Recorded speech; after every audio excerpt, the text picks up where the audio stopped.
As 2023 comes to an end and a new year begins, the long-awaited normality still eludes global economy. The years 2020 to 2023 will perhaps go down the period of great volatility, comprising a host of black swan events in quick succession. The global economy is showing signs of slowdown, though unevenly across geographies and sectors. The emerging market economies, that is EMEs, as a group have remained resilient during the current bout of volatility, unlike previous episodes. While headline inflation has receded from the highs of last year, it remains above target in many countries. Core inflation continues to be sticky, impeding the last mile of disinflation. Major central banks have kept rates on hold while refraining from forward guidance in view of the prevailing uncertainties. Financial markets remain volatile in their quest for definitive signals about the future path of interest rates. Against this unsettled global environment, the Indian economy presents a picture of resilience and momentum. The real gross domestic product, that is GDP growth for Q2 of the current financial year, has exceeded all forecasts. The fundamentals of the Indian economy remain strong, with banks and corporates showing healthier balance sheets, fiscal consolidation on course, external balance remaining eminently manageable, the forex reserves providing cushion against external shocks. These factors, combined with consumer and business optimism, create congenial conditions for sustained growth of the Indian economy. Looking ahead, it is our endeavor to further build on these fundamentals, which are the best buffer against global supply shocks in today's uncertain world. Let me now turn to the decisions and the deliberations of the Monetary Policy Committee, which was held, as you know, on 6th, 7th, and today 8th of December. After a detailed assessment of the evolving macroeconomic and financial developments and the outlook, of course, the Monetary Policy Committee decided unanimously to keep the policy repo rate unchanged at 6.5%. Consequently, the standing deposit facility rate remains at 6.25%, and the marginal standing facility, that is MSF rate, and the bank rate at 6.75%. The MPC also decided by a majority of 5 out of 6 members to remain focused on withdrawal of accommodation to ensure that inflation progressively aligns to the target while supporting growth. I shall now briefly set out the rationale for these decisions. Since the last policy, CPI headline inflation moderated to 4.9% in October from 7.4% in July. The moderation was observed in all components of CPI, namely food, fuel, and core, that is CPI excluding food and fuel. There has been broad-based easing in core inflation, which is indicative of successful disinflation through monetary policy actions. The near-term outlook, however, is masked by risks to food inflation, which might lead to an inflation uptick in November and possibly in December. This needs to be watched for second-round effects, if any. Domestic economic activity is holding up well, as assessed in the previous MPC meetings and as reflected in the GDP growth for the second quarter of this year.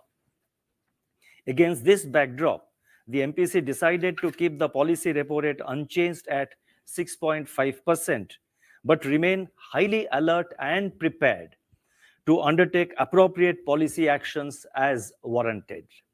Monetary policy must continue to be actively disinflationary to ensure fuller transmission and anchoring of inflation expectations.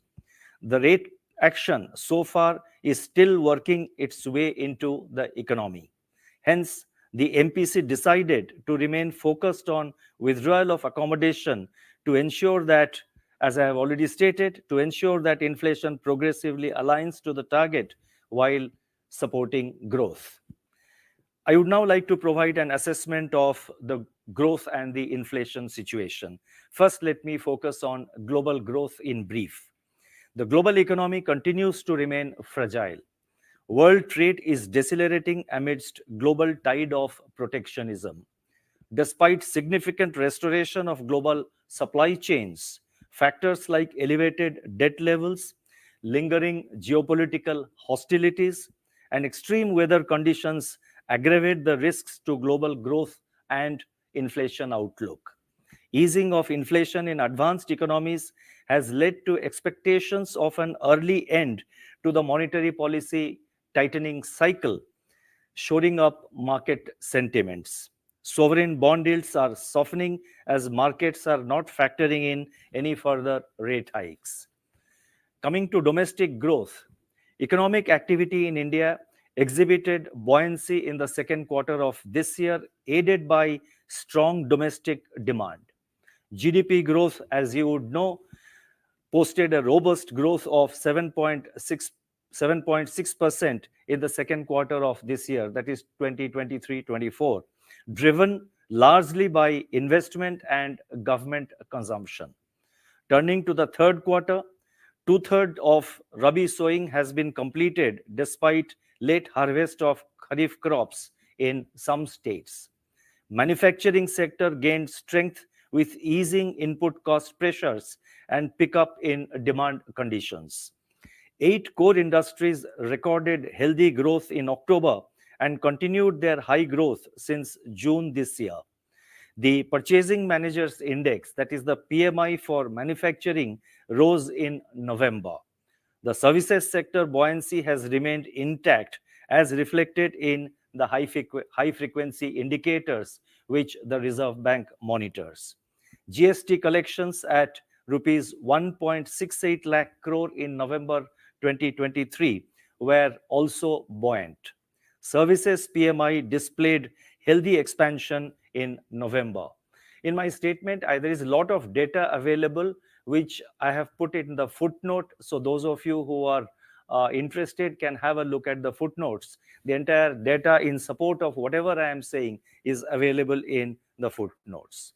On the demand side, households' consumption is supported by durable urban demand and gradual turnaround in rural demand, as reflected in sales of fast-moving consumer goods, that is FMCG, and other indicators. Festival-related demand is also spurring household discretionary consumption in the third quarter, that is in the current quarter. Investment activity continues to be aided by buoyancy in public sector capex. This is also reflected in strong growth in steel consumption, cement production, and imports of capital goods. Capacity utilization in the manufacturing sector continues to remain above the long period average. Investments in fixed assets by listed private sector manufacturing companies also registered healthy growth in the first half of 23-24, primarily driven by key industries such as petroleum, steel, chemicals, and cement. The total flow of resources to the commercial sector from banks and other sources at rupees 17.6 lakh crore during the current financial year so far is significantly higher than that of last year, which was at rupees 14.5 lakh crore. Despite weaknesses in external demand, both goods and services exports returned to positive territory during the month of October, in October this year. Looking ahead, private consumption should gain support from gradual improvement in rural demand, strengthening of manufacturing activity, and continued buoyancy in services. The healthy twin balance sheets of banks and corporates, high capacity utilization, continuing business optimism, and government's thrust on infrastructure spending should propel private sector capex. The drag from external demand is also expected to moderate with a turnaround in merchandise and services exports. The protracted geopolitical turmoil, volatility in global financial markets, and growing geoeconomic fragmentations, however, pose risks to the outlook. Now, taking all these factors into consideration, real GDP growth for the current year, that is 2023-24, is projected at 7%. I repeat, real GDP growth is projected at 7% for the current year, with the third quarter at 6.5% and the fourth quarter at 6%. Real GDP growth for next year, and we have provided the figures for the first 3 quarters of next year. So real GDP growth for the first quarter of 24-25 is projected at 6.7%, for Q2 at 6.5%, and Q3 at 6.4%. The risks are evenly balanced. I would now like to turn to inflation. Food inflation, which was in double digits in July, has since then moderated to 6.2% in October, with correction in vegetable prices. Fuel inflation slipped into deflation since September, primarily reflecting the sharp fall in LPG prices in end August. The disinflation in core gathered momentum during September-October and reached levels last seen in the fourth quarter of 2019-20 due to the combined effect of policy rate increases and reduction in cost push pressures across core goods and services. Going ahead, inflation outlook would be considerably influenced by uncertain food prices. High-frequency food price indicators point to an increase in prices of key vegetables, which may push CPI inflation higher in the near term. The ongoing Rabi sowing progress for key crops like wheat, spices, and pulses needs to be closely monitored. Elevated global sugar prices is also a matter of concern. On the positive side, global commodity prices, particularly agricultural commodities, have softened except rice. For highly import-dependent food items like edible oils, international prices continue to remain soft. Domestic milk prices have stabilized. Proactive supply-side interventions by the government are also containing domestic food price pressures. Crude oil has softened considerably, though it may remain volatile. Taking into account these factors and on the assumption of normal monsoons, CPI inflation is projected at 5.4% for the current year, that is 2023-24, with the third quarter at 5.6% and the fourth quarter at 5.2%. CPI inflation, and here again we are giving for the first 3 quarters of next year, CPI inflation for the Q1 24-25 is projected at 5.2%, Q2 at 4%, and Q3 at 4.7%. The risks are evenly balanced. Now,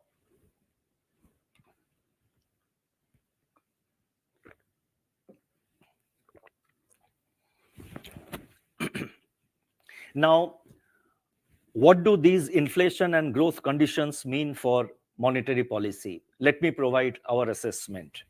We have made significant progress in bringing down inflation to below 5% in October 2023, despite occasional blips due to intermittent supply shocks. The summer of 2022 is behind us. Our policy of prioritizing inflation over growth, hiking the interest rates, that is policy rate, by 250 basis points in a calibrated manner, and draining out excess liquidity have worked well, alongside supply-side measures taken by the government to bring about this disinflation. The fact that core inflation has also trended lower and household inflation expectations have become better anchored gives us the confidence and conviction that monetary policy is doing its job. On the other hand, growth remains resilient and robust, surprising everyone on the upside. Notwithstanding this progress, the target of 4% CPI is yet to be reached, and we have to stay the course. Headline inflation continues to be volatile due to multiple supply side shocks, which have become more frequent and intense. The trajectory of food inflation needs to be closely monitored. Intermittent vegetable price shocks could once again push up the headline inflation in November and, as I said, possibly December. While monetary policy would look through such one-off shocks, monetary policy has to stay alert to the risk of such shocks becoming generalized and derailing the ongoing disinflation process. In the midst of these uncertainties, monetary policy has to remain actively disinflationary to ensure a durable alignment of headline inflation to the target rate of 4% while supporting growth. I would now like to focus on the liquidity and financial market conditions. Like most other central banks, the Reserve Bank had injected additional liquidity into the system to counter the COVID-related onslaught on our economy. Consequently, the size of the Reserve Bank's balance sheet had expanded significantly. Persistence of such expanded balance sheet far too long could have created macroeconomic and financial instability. It is worth noting that the Reserve Bank has successfully reduced its balance sheet size well in time. Illustratively, the size of Reserve Bank's balance sheet swelled to 28.6% of GDP in 2020-21. With modulation in liquidity in the post-COVID period, the balance sheet size moderated to 23.3% of GDP in 2022-23 and further to 21.6% in the current financial year up to December 1. We consider this as a significant achievement. System liquidity as measured by net position under the Liquidity Adjustment Facility, that is LAF, turned into deficit mode for the first time in September this year, after a gap of nearly 4.5 years since May 2019. Deficit liquidity conditions persisted during October and November, prompting large recourse to marginal standing facility, that is MSF, by the banks. In parallel, utilization of standing deposit facility, that is SDF, has also been high. The overall tightening of liquidity conditions is attributed mainly to higher currency leakage during the festive season, government cash balances, and Reserve Bank's market operations. Driven by these autonomous factors, system liquidity tightened significantly compared to what was envisaged in the October policy statement. Consequently, the need to undertake auction of OMO sales has not arisen so far. The evolution of liquidity conditions has been in alignment with the monetary policy stance. More recently, however, as government spending has picked up and system liquidity has got more evenly balanced among market participants, pressures have eased and the net LAF position has evened out broadly. Going forward, government spending is likely to further ease liquidity conditions. On our part, the Reserve Bank will remain nimble in liquidity management. Now, different segments of the financial markets have witnessed monetary transmission of varying extent. Long-term G-Sec yields have softened, reflecting strong demand for these bonds from financial institutions and softening of global bond yields. In the credit market, monetary policy transmission is still working its way through the system, and the supporting data is provided in the footnote. With regard to standing facilities of the Reserve Bank under the LAF, we have noticed, as I pointed out, we have noticed simultaneous high utilization of both MSF and SDF by the banks. This was also pointed out by me in the last monetary policy statement.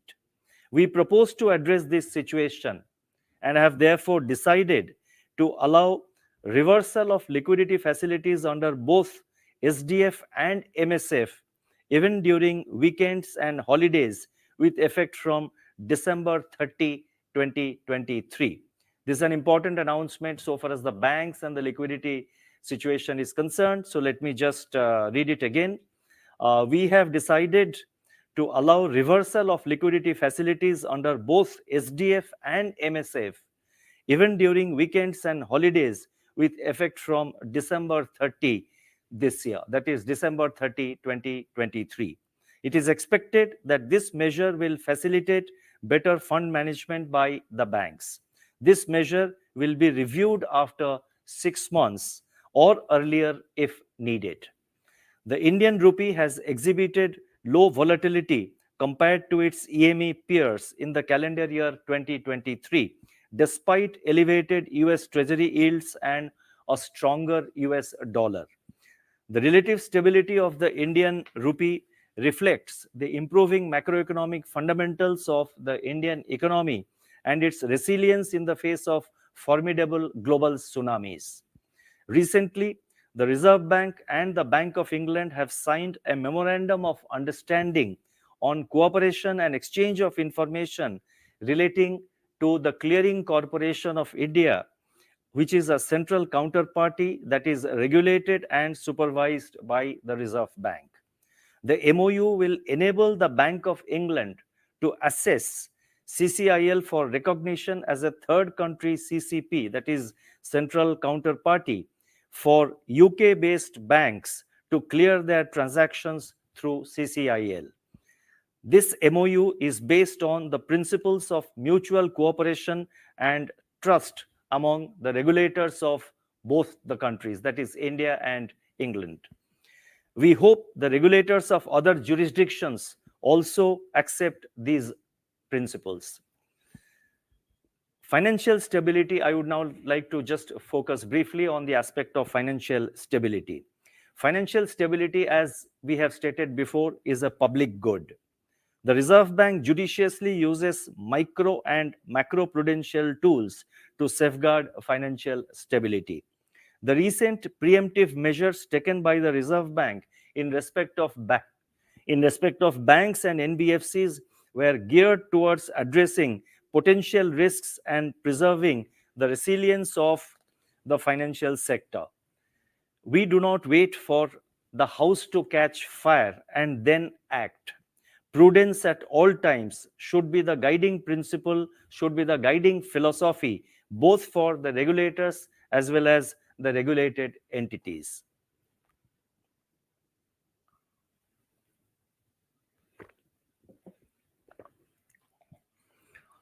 I now propose to turn to the external sector. In October this year, both merchandise exports and imports came back to the expansionary zone. Services exports remained buoyant during the second quarter of this year. India has remained the top remittance receiving country.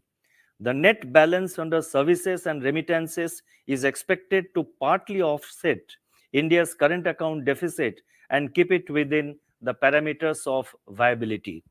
On the financing side, foreign portfolio investment, that is FPI flows, have seen a significant turnaround during the current year, with net FPI inflows of US dollar 24.9 billion up to December 6, as against net outflows in the preceding 2 years. Net foreign direct investment, that is FDI, on the other hand, moderated to US dollar 10.4 billion in April-October this year from US dollar 20.8 billion a year ago. Net inflows under external commercial borrowings, that is ECBs, and non-resident deposit accounts are, however, much higher than last year. India's external vulnerability indicators exhibit higher resilience in comparison with EME peers, as well as since the taper tantrum period. India's foreign exchange reserves stood at $604 billion US dollars as on 1st December 2023. We remain confident of meeting our external financial requirements comfortably. I would now like to announce certain additional measures.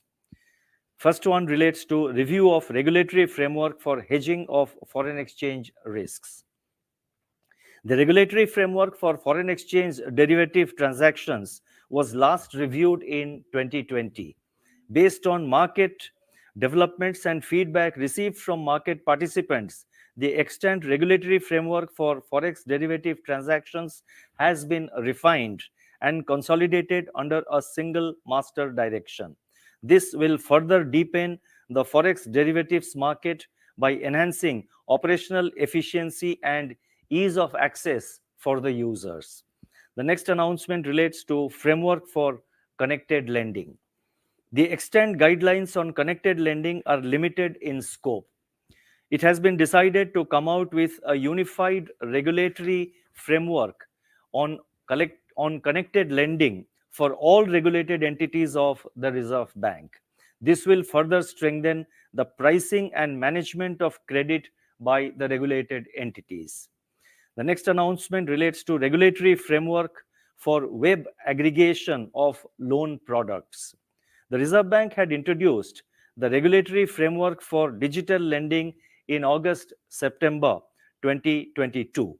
The digital lending ecosystem also comprises of services that aggregate loan offers from various lenders, and this is called web aggregation of loan products. Now, this is meant for the guidance of the customers. It enables the customers to decide which loan product to opt for. Several concerns relating to such web aggregation of loan products which harm consumers' interest have come to our notice. It has therefore been decided to lay down a regulatory framework for web aggregation of loan products. This is expected to result in enhanced customer centricity and transparency in digital lending. Next announcement relates to setting up of a fintech repository. Financial entities like banks and NBFCs in India are increasingly partnering with fintechs.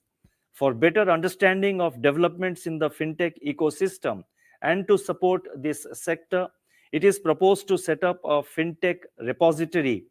This repository will be operationalized by the Reserve Bank Innovation Hub in April 2024 or earlier.